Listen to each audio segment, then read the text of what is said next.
ये है talks news network और आप देख रहे हैं पॉलिटॉक्स, राजनीति का कच्चा चिट्ठा।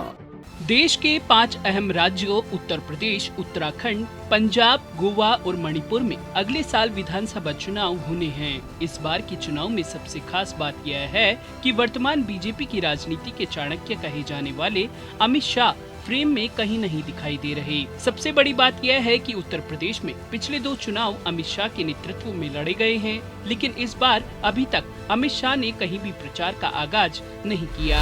चुनाव में 6 महीने से भी कम समय रह गया है और ऐसे में अमित शाह के अभी तक सक्रिय नहीं होने से सियासी गलियारों में चर्चाओं का दौर शुरू हो गया है। लोगों की कानों-देखी की माने कहा तो यहाँ तक जा रहा है कि पश्चिम बंगाल के चुनाव परिणाम के बाद से पीएम मोदी और अमित शाह के रिश्तों में वो पहले वाली बात नहीं है, जिसके चलते अमित शाह ने अपने आप को सीमित कर लिया है। पिछले 7 साल में कभी ऐसा नहीं हुआ कि केंद्र में या किसी राज्य, खासकर यूपी जैसे राज्य में चुनाव होने वाले हों और अमित शाह सक्रिय नहीं हुए हों।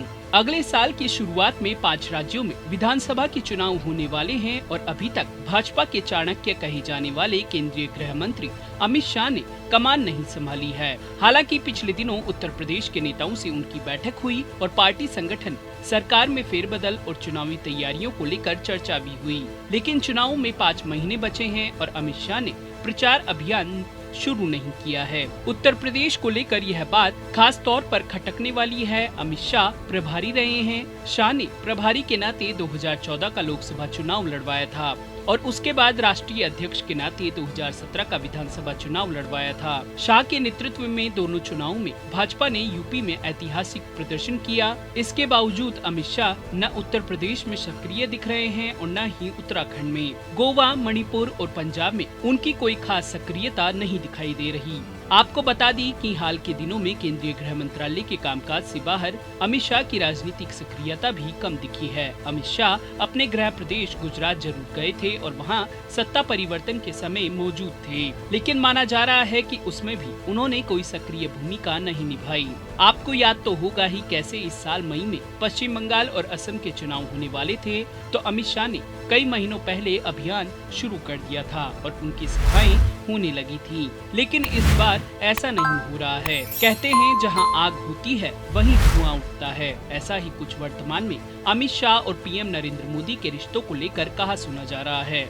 लोगों की कानों देखी की माने तो पश्चिम बंगाल में बीजेपी को मिली करारी हार के बाद से ही पीएम मोदी और अमित शाह के रिश्तों में अब वो पहली वाली बात नहीं रही। आपको याद दिला दे कि बंगाल चुनाव के बाद लगभग 2 से ज्यादा महीनों तक अमित शाह किसी भी समारोह या किसी बड़ी बैठक में नजर नहीं आए थे। कहा तो यह भी जा रहा है कि गुजरात में विजय रूपाणी की कुर्सी जाना भी इसी तनातनी का एक हिस्सा है। अब अमित शाह द्वारा 5 चुनावी राज्यों में से किसी भी राज्य में सक्रिय नहीं होने को भी इसी कड़ी में जोड़कर देखा जा रहा है।